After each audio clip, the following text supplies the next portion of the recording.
You're with howtoav.tv over at ISE 2018, and we're joined by Hugo Fitzjohn of Meridian Audio, and we're here today to talk about high-resolution audio in the home.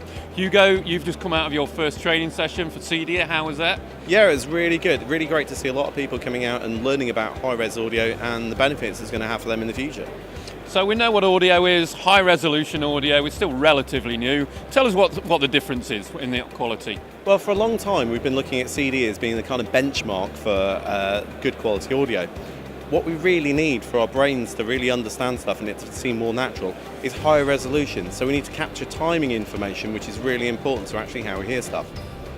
So let's talk about the source first of all. So we're used to using CD, we're used to using MP3. What's that source first of all going to be for high-res audio? So for high-res audio, it's going to likely be a streaming source. That's one of the main things I've been talking about today. But also you can have high-resolution files which you maybe download onto a hard drive and you're going to send to a streamer or play directly from your computer. Or the hardware, is it different amplification? Is it different loudspeakers? Yeah, absolutely. There's the Japan Audio Society have created a stamp which says high-res audio, and that's a standard which spells out the requirements of the equipment. So you need to have electronics which go up to 40,000 kilohertz, transducers, so the actual tweeters and speakers need to be able to be capable of that as well. And the hardware needs to be capable of doing 9624 kilohertz for it to be certified as high-res. So let's talk about distribution with regards to cable. I'm sure it's no issue with hardwired cable, but if we want to go over Ethernet or we want to go wireless, what do we need to consider? Well, I mean, if you've got a good network in place, you're probably not going to have any problem. There are technologies now, there's an encoding format called NQA, which allows CD-sized files to be streamed, but contain the high-res audio information within it.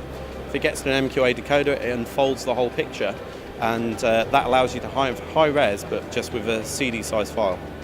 And what about Wi-Fi? Can we send it over wireless? Yeah, absolutely. There's plenty of products out there now that are sending CD quality files over Wi-Fi, so yeah, sure.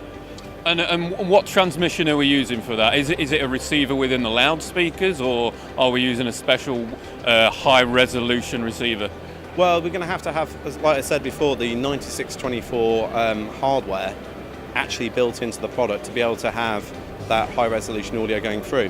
And it's about having the whole chain high-res capable. Kind of like if you're going to try and playing some high-res video. If you've got a 4K source and you put it into, say, a 720p TV, we know that's not going to work. So anything that's in the audio chain that isn't high-res capable, that's going to act as a roadblock for a high-res audio to get through. And of course the question mark with regards to high resolution, with regards to video and 4K and UHD is always about bandwidth. Are there concerns with high-res audio, or is it going to run through no problem? Well, I mean, it should run through no problem. I know we've been looking at streaming stuff from the internet, and internet speeds generally are increasing for everybody around the world now. So streaming CD quality files is no longer a problem. But just to sort of put it into context, to stream a CD quality file, you're looking around about 700 kilobytes per second if it's encoded at FLAC.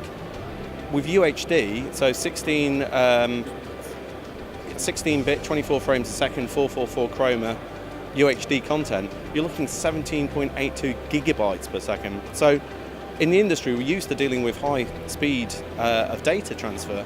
What we're talking about doing with high-res audio is peanuts by comparison. So if we're considering putting a high-res audio system into the home, whether it's for ourselves or as an installer, what are the key points that we need to consider in order to make sure we've got a great system? Well, I think, as I said before, it's got to adhere to the high-resolution audio standard.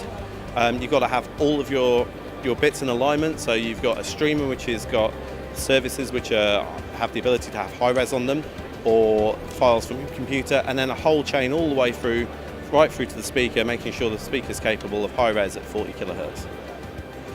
More great tips for all of our CEDIA members and all of our viewers on How to AV. Hugo, thank you for your time. Thank you. We look forward to even more information from Hugo and from Meridian coming your way soon. Join us again soon on howtoav.tv.